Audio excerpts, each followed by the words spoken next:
선교계가 목표하고 나아갈 바 타깃 2030 프로젝트, 올해부터 앞으로 10년간의 비전을 취재했습니다. 최근 발생한 이란과 미국의 갈등이 선교에 미치는 영향 알아봅니다. 위기 상황에 처할 때 선교사들을 도울 수 있는 위기관리 네트워크, 한국위기관리재단 김진대 사무총장이 전합니다. 뮤지컬 더 나은 노래 공연 현장을 찾았습니다.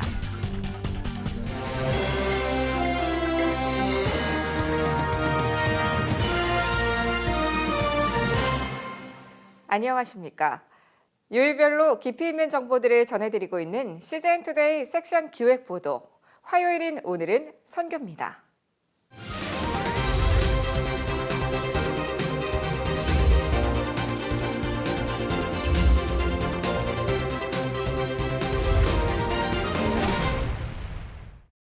타깃 2030 프로젝트를 통해 한 걸음씩 나아가고 있는 한국교회의 지난 15년간의 선교 모습. 지난해 중간 점검 보도를 통해 알아봤는데요.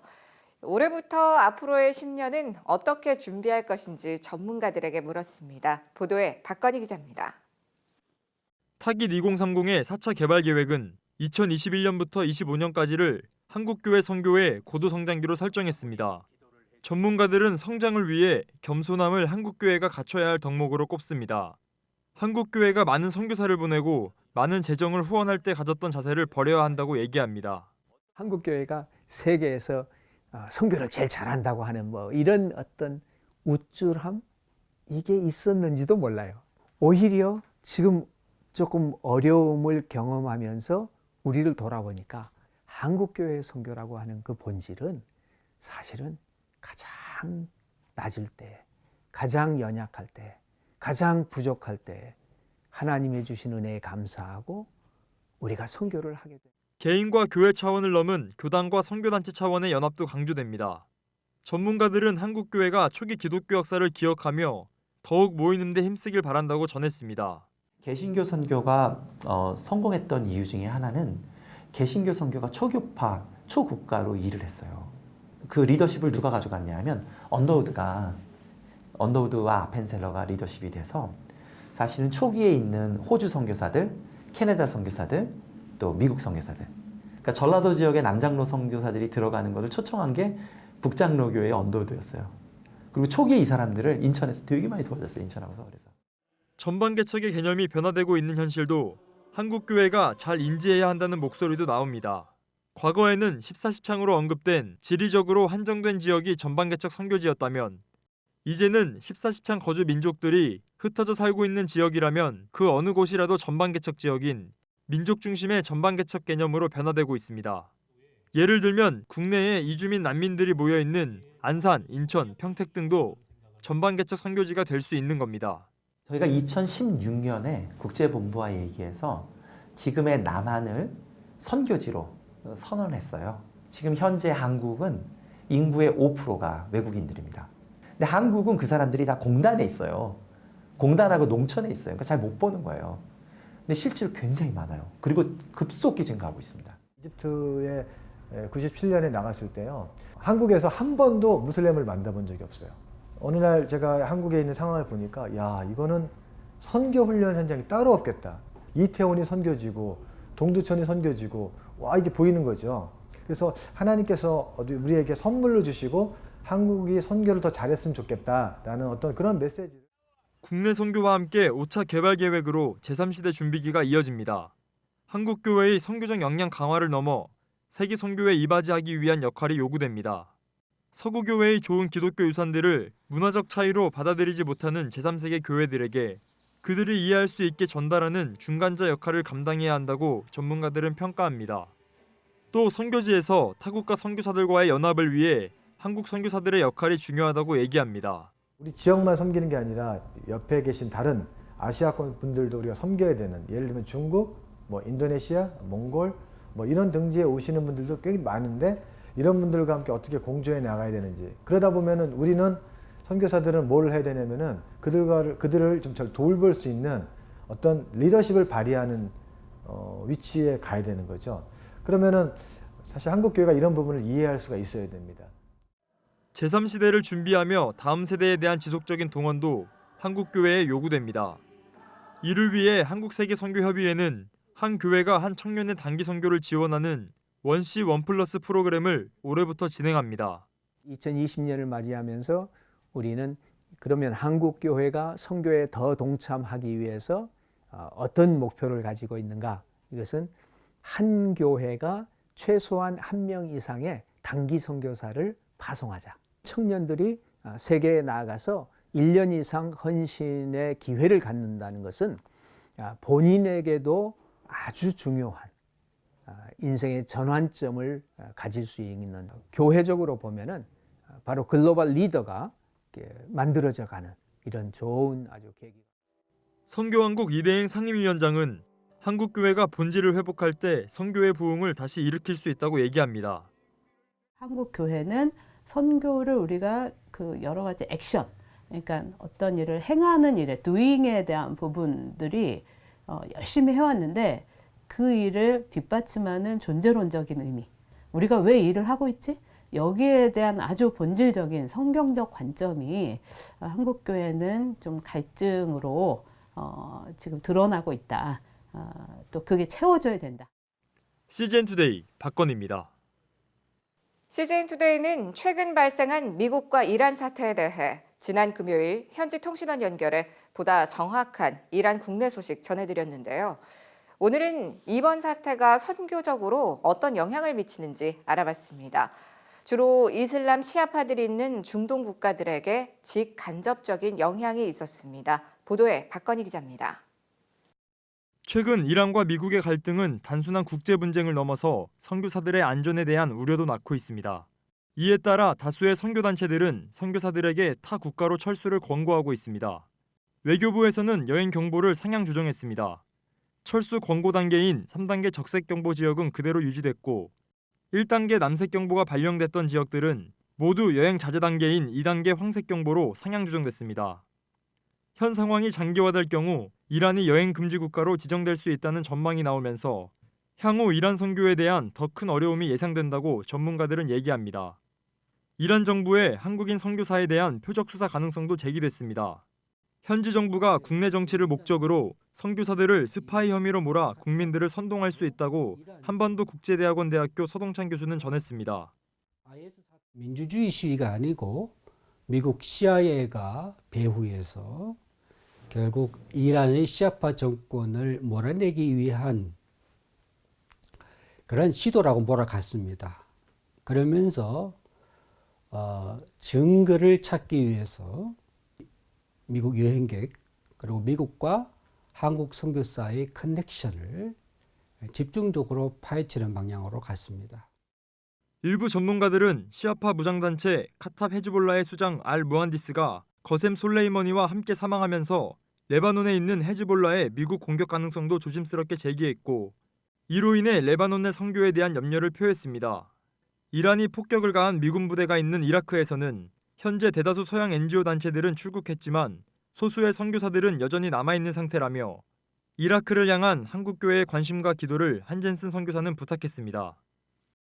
한국에서 파송받으실 선교사님들은 없으시고요. 미국 시민권 가지고 들어와 있는 분들인데 단기 선교사님들은 다 나가신 상태고 장기 선교사님들 중에서는 나가신 분들은 아직 없어요.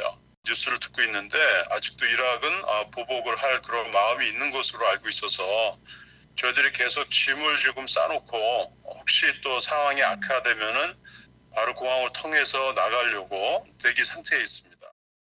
한편 이란 테헤란 한인교회 김영남 장로는 대사관의 철수 권고는 아직까진 없었으나 현재 상황을 비상 상황으로 보고 안전에 대한 당부 연락을 그 어느 때보다 많이 전달하고 있다며 한국교회의 간절한 기도를 부탁했습니다. 이미 국민들 일부는 전쟁에 참전을 하였거나 경험을 한 세대이기에 그것이 얼마나 참혹한지를 알고 있습니다. 그렇기에 전쟁은 일어나지 않았으면 좋겠다라는 소망이 그들 안에 있습니다. 저희 교회 성도들은 전쟁은 여호와께 속한 것임을 믿고 더욱 믿음으로 기도하고자 격려하고 있습니다. CGN투데이 박건희입니다.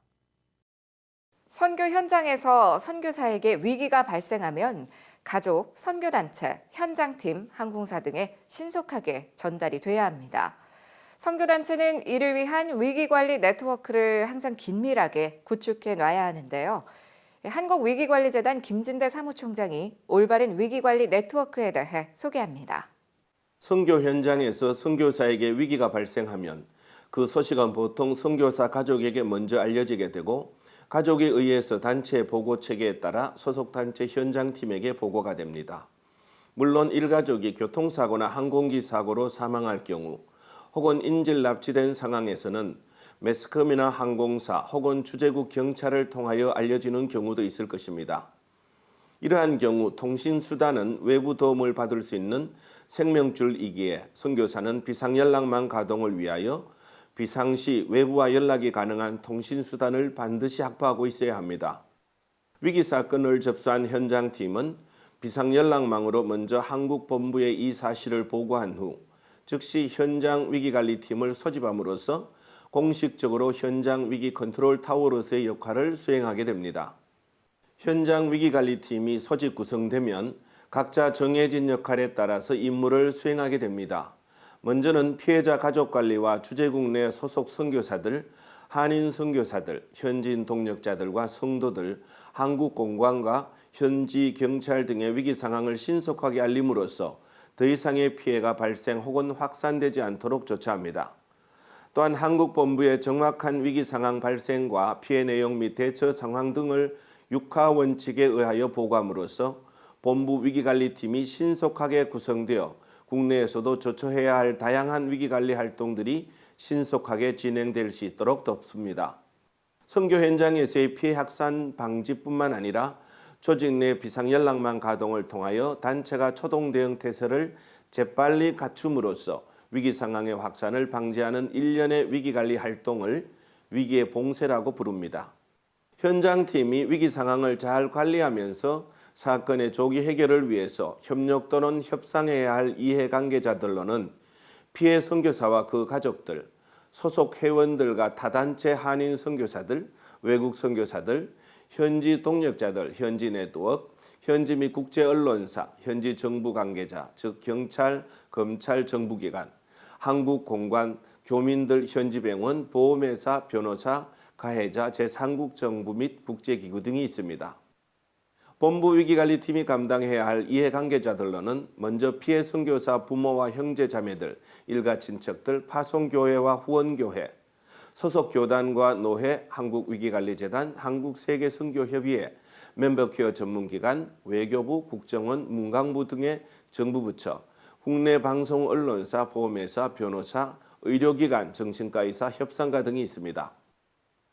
피해자 가족에게 있어서 가장 절실한 것은 피해 선교사의 생존이나 안전, 무사귀환 혹은 심리적, 물질적인 보상일 수가 있습니다.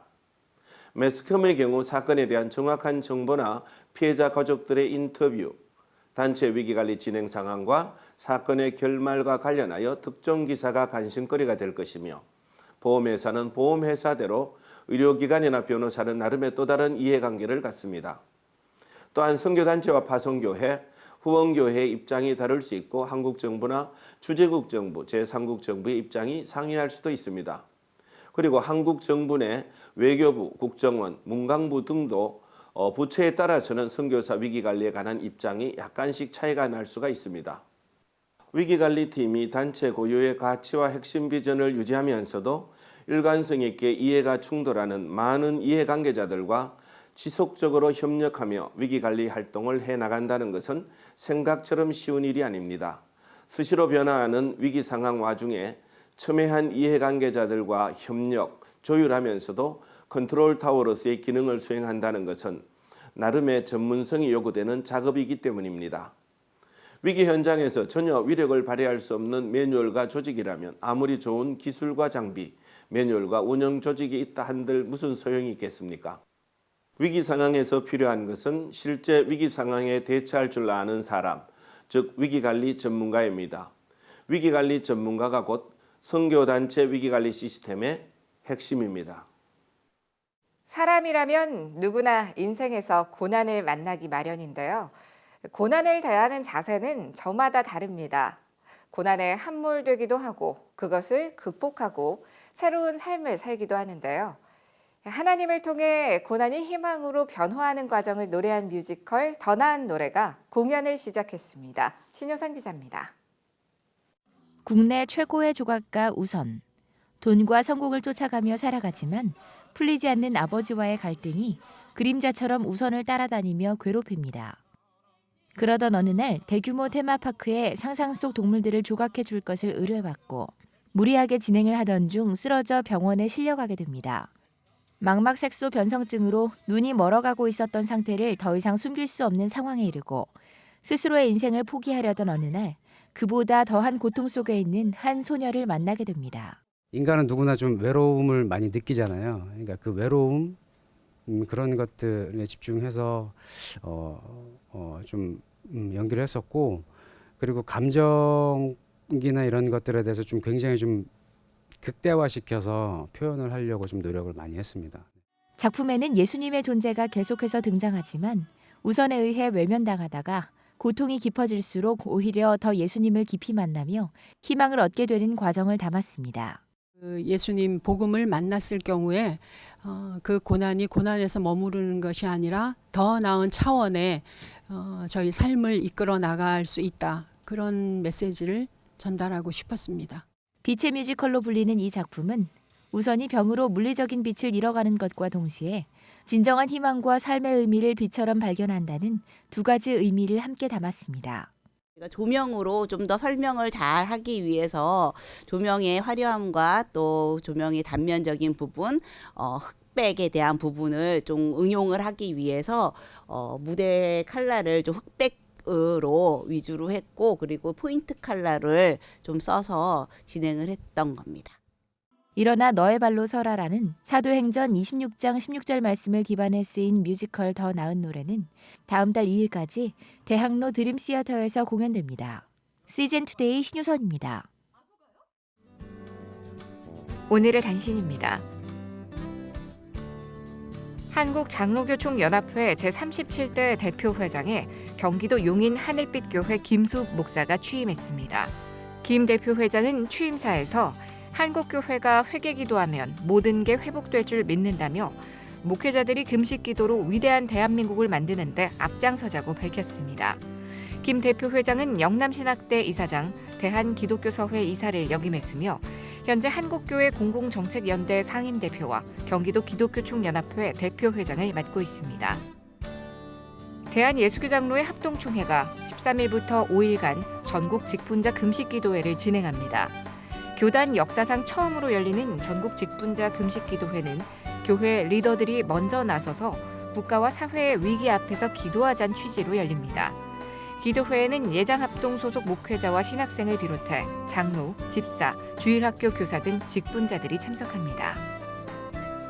평화통일연대 정기총회와 상임대표 취임 예배가 오는 21일 연세대 루스채플에서 개최됩니다. 상임대표엔 일산은혜교회 강경민 목사가 취임하며 이사장은 경동교회 박종화 원로 목사가 연임하기로 했습니다. 취임 예배 후엔 2020년 한반도 정세 전망과 우리의 역할을 주제로 한반도 평화연구원 윤덕용 원장의 특강이 이어질 예정입니다. 매일매일 더 새롭고 알찬 글로컬 선교교육 뉴스 CGN투데이 시청해 주셔서 고맙습니다.